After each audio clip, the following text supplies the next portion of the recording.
Assalamualaikum warahmatullahi wabarakatuh. Selamat pagi Ananda semua. Berjumpa kembali dalam pelajaran hari ini masih bersama Ibu Desti. Ibu Desti doakan semoga Ananda hari ini dalam keadaan sehat walafiat sehingga bisa mengikuti pelajaran hari ini dengan baik. Baiklah, untuk memulai pelajaran hari ini, marilah kita bersama-sama melafazkan basmalah. Bismillahirrahmanirrahim. Hari ini kita akan belajar mengenai tema 4 tentang globalisasi di kelas 6 dengan materi mengapa bisa mati lampu.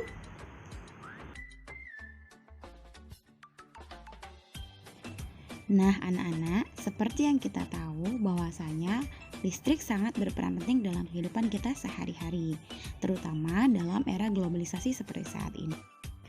Salah satu manfaat listrik adalah bisa menyalakan peralatan elektronik yang ada di rumahmu. Nah, bagaimana cara listrik bisa sampai ke rumah kita?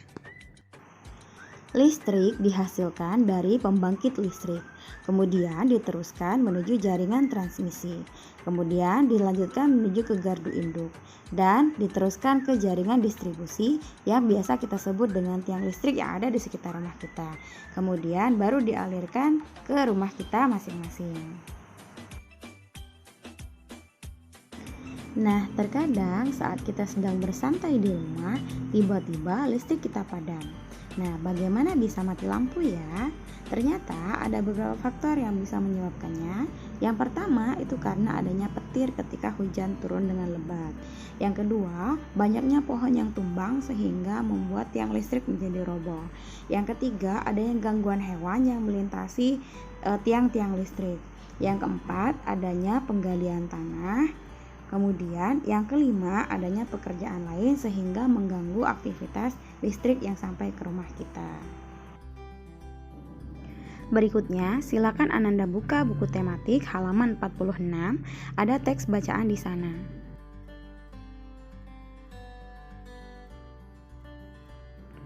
Perusahaan Listrik Negara atau PLN sebagai perusahaan negara yang mengurus bidang kelistrikan sesungguhnya juga tidak menyukai kejadian mati lampu apalagi padam dalam waktu yang cukup lama, karena hal tersebut akan sangat mengganggu berjalannya proses pembangkit, transmisi, distribusi energi listrik.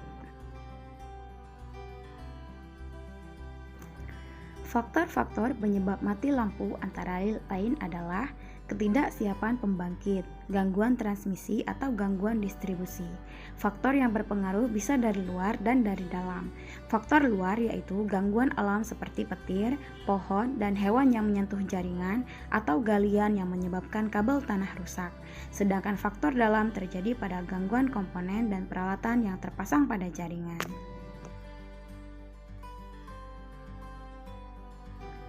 Nah, kita sebagai warga masyarakat pengguna listrik tentunya dapat membantu untuk mencegah terjadinya faktor luar guna menghindari terjadinya mati lampu. Mari kita bersama-sama ikut menjaga keberadaan listrik di tengah kita.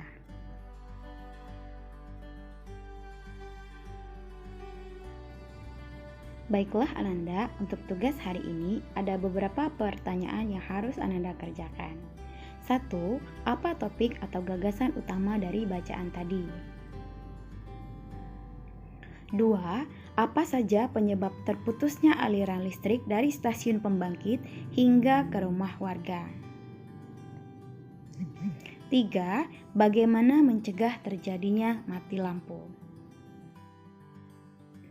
Silakan Ananda kerjakan tugasnya di buku tulis tematik, ditulis dengan rapi, dan jika sudah, silakan japri ke WA Ibu Desti ya.